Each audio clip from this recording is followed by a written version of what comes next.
um vazio, e esse vazio ele é notório na vida de toda a humanidade. E em cima disso aí, dessa afirmação, a própria palavra de Deus, ela nos dá respaldo para afirmarmos isso, quando ela diz que por um homem só entrou o pecado no mundo, e o mundo passou a todos, por isso que todos pecaram. E lá em Romanos a palavra de Deus diz: todos pecaram e destituídos estão da glória de Deus. Então todos estão destituídos dessa glória. Perderam, na verdade, aquilo de melhor que tinha, que Deus havia dado, que foi a comunhão com Ele. E essa comunhão, ela foi perdida justamente por causa da desobediência do homem para com Deus. Né? Nós vemos, mediante a palavra, que o homem foi criado, foi colocado lá no Jardim do Éden, juntamente com a sua companheira, que Deus a criou para estar junto com eles. E a Bíblia diz que Deus, todas as manhãs, ia ao encontro do homem para conversar com ele, para ter intimidade com ele, para, na verdade, proporcionar para ele aquilo que ele necessitava, que era justamente a intimidade, a comunhão com Deus. Assim como nós também somos necessitados de ter comunhão com o nosso Pai, né? Quando nós falamos meu Pai, papai, e temos essa comunhão com Ele, nos faz bem essa comunhão, porque a comunhão é uma coisa, é um dom dado por Deus. E como nós falamos anteriormente, essa comunhão começou lá no Éden, quando Deus verdadeiramente criou o homem e a mulher e colocou lá no Éden. Mas já lá havia aquele que se opunha a Deus e que é contrário a tudo de bom que Deus criou, e a partir dele, não é, da sua intervenção nessa maravilhosa criação de Deus, nessa perfeição, ele foi lá e semeou o pecado. E o homem e a mulher, sendo enganados, pecaram contra Deus e perderam essa comunhão com Deus. Né? E a partir desse momento, quando ele perde essa comunhão pela desobediência, como todos nós sabemos, quando Deus chega lá novamente e procura por eles, ele estava escondido da presença de Deus. Não é assim como nós, quando pecamos, ficamos afastados de Deus. E Deus, ao chamar, não é, ele escondido: aonde estás, Adão? E ele disse: eu estou escondido porque, né, ouvi a tua voz e me escondi. Aí Deus pergunta a ele: por que você se escondeu? E ele, logicamente, inevitavelmente, declarou para Deus o que ele havia feito. Não é? Ele havia desobedecido a determinação de Deus e, logicamente, baseado nessa desobediência, ele perdeu a comunhão com Deus, porque Deus havia dito: não toque e nem coma da árvore do conhecimento do bem e do mal. Não desobedeça. E a partir do momento que ele desobedeceu, ele pagou o preço e perdeu, na verdade, a comunhão com Deus. E a partir dali ele se tornou um homem sujeito à morte. Né? Perdeu a comunhão com Deus. E quando Deus o procurou, ele disse: eu me escondi. Deus disse: por que você se escondeu? Você comeu da árvore que eu havia dito que você não comesse? E ele, para se esquivar, não é, da sua responsabilidade, ele disse: não, a mulher que tu me desse, ela me deu e eu comi. Assim como nós também procuramos N justificativas para o nosso erro, né, colocando o erro em outras pessoas, em outra, né, e em várias desculpas, vamos colocar assim, para o nosso erro. Assim Adão fez também. Né? E depois ele foi perguntar à mulher, a mulher também, para se esquivar, disse que foi a serpente.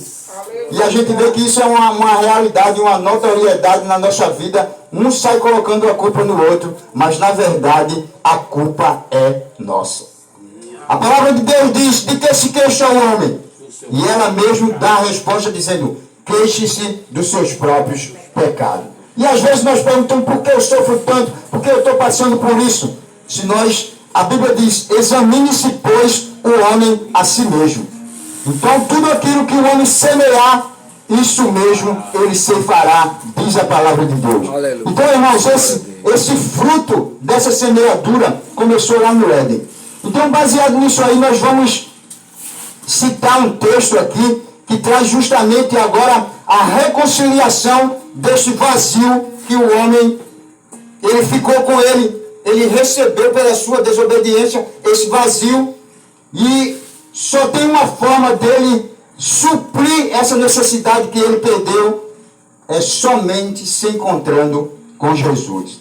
E a gente vê um relato muito propício para isso que nós temos falado da palavra de Deus, no livro de João, no capítulo 4, que fala daquela mulher samaritana, não é, que ela teve um encontro com Jesus, uma mulher desprovida justamente de vida, não é, de conhecimento de Deus, e em um dado momento ela estava em um certo lugar, não é, na beira de um poço, e Jesus chegou lá e pediu um pouco de água a ela, e baseado na religiosidade, na discriminação que a religiosidade trazia para com os samaritanos, e essa mulher era uma mulher samaritana, e ela chegou, e Jesus chegou e pediu água a ela. Mulher, me dê um pouco de água. E ela se retraiu, não é? E disse assim: como é que o senhor, sendo um judeu, pede água a mim, que sou uma mulher samaritana? Uma mulher discriminada, indigna, né, no ponto de vista religioso em si. Porque a religiosidade colocava ela como indigna da salvação e do amor de Deus. E ela, sendo subjugada por isso mesmo ela indagou de Jesus, porque ele, sendo um homem judeu, pediria água a ela, sendo uma mulher samaritana. E Jesus, logicamente, imediatamente quebrando essa pedra, esse empecilho, ele disse: mulher, se você conhecera o dom de Deus, e quem é que está pedindo água a você, você me pediria e eu lhe daria a água da vida. Mas mesmo assim ela ainda não entendeu, ficou perplexa com aquela afirmação de Jesus, e sem entender ainda, ela disse a ele, indagou dele: como o senhor pode me dar da água, que o senhor não tem nem corda aí, não tem nem uma caneca, e o poço é muito fundo, na verdade, como o senhor pode me dar dessa água? Mas Jesus foi mais além, e pelo seu amor e pelo propósito do seu coração, que era justamente mostrar a ela que ela precisava da vida. Ela precisava, na verdade, conhecer a água que traria para ela uma transformação e manifestaria nela a vida, e não somente a vida naquele momento, mas a vida eterna, a vida no porvir. E ela perguntou a Jesus: como o senhor, sendo judeu, me pede água, não é, que sou uma mulher samaritana? E Jesus disse assim: mulher, se tu conheceras o dom de Deus, e quem é que está pedindo água a você, você me pediria e eu lhe daria a água da vida.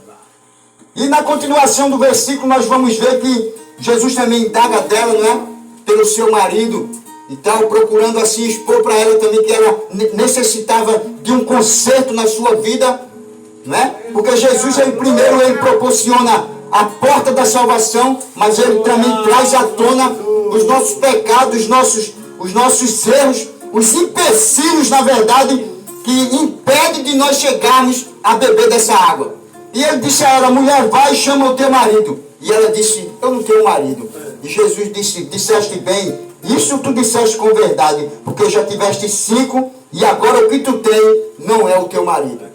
E a partir dessa revelação de Jesus grandiosa, ela disse: verdadeiramente esse é um profeta. E daí ela foi indagar de Jesus, não é, sobre essa questão que esperaria o profeta e tal, e a gente não vai entrar em detalhes sobre isso, porque a mensagem se estenderia e não é o tempo oportuno. Mas o que nós queremos priorizar aqui é a palavra que Jesus disse para ela: se você conhecer o dom de Deus, e quem é que lhe pede água, eu lhe daria a água que salta para a vida eterna. Nunca mais você iria ter sede se você bebesse desta água. Então, irmãos, hoje, independente de religião, de quaisquer outra coisa, o que Jesus quer que você conheça é a fonte das águas da vida.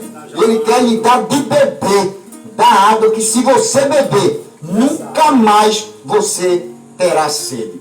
Amém, irmãos? Que Deus continue nos abençoando e que Deus possa abrir cada dia mais o nosso entendimento para recebermos a revelação de que em nenhum outro há salvação, porque nenhum outro nome há dado entre os homens pelo qual devamos ser salvos. Amém? Que Deus nos abençoe. Amor, mais amor. Glória a Deus. O nosso diácono marcou mais um hino. Tem mais fome para levar mais um hino? Após o nosso diácono louvar o Senhor, está com o nosso presbítero a mensagem. Amém? Glória a Deus. Glória a Deus. Mais uma vez, Pai do Senhor. Amém. Nosso coração está atento. Glória! A marchar na cama não está vendo o nosso coração? Oh, Pai aleluia! seja convosco. Deus está Glória a bem Deus. pertinho. Foi que for contigo. A macandaia fora boia! Está presente, viu? Se não for Jesus, se a Jesus está presente, se estiver marchando, pulando, saltando, voando, não, irmão. Ele é simples. Enquanto há tempo, desperta a igreja, teu noivo já vem. Vestido de branco, cercado de anjo e arcanjo também. O tempo comprova no sol, nas estrelas, na lua e no céu. Desperta quem ora, já está às portas, o Filho de Deus. Pelos olhos da fé, contempla esta igreja da terra partindo. Pelos olhos da fé, contempla os salvos em Jerusalém. Pelos olhos da fé, contempla este povo cantando e subindo. Cristo Jesus em glória surgindo. Pelos olhos da fé, quem sabe mais tarde o Senhor voltará. Em busca de um povo que tanto pregava a mensagem da cruz. De um povo humilde que o mundo deixou, foi morar com Jesus. Pelos olhos da fé, contempla este povo cantando e subindo. Cristo Jesus em glória surgindo. Pelos olhos da fé,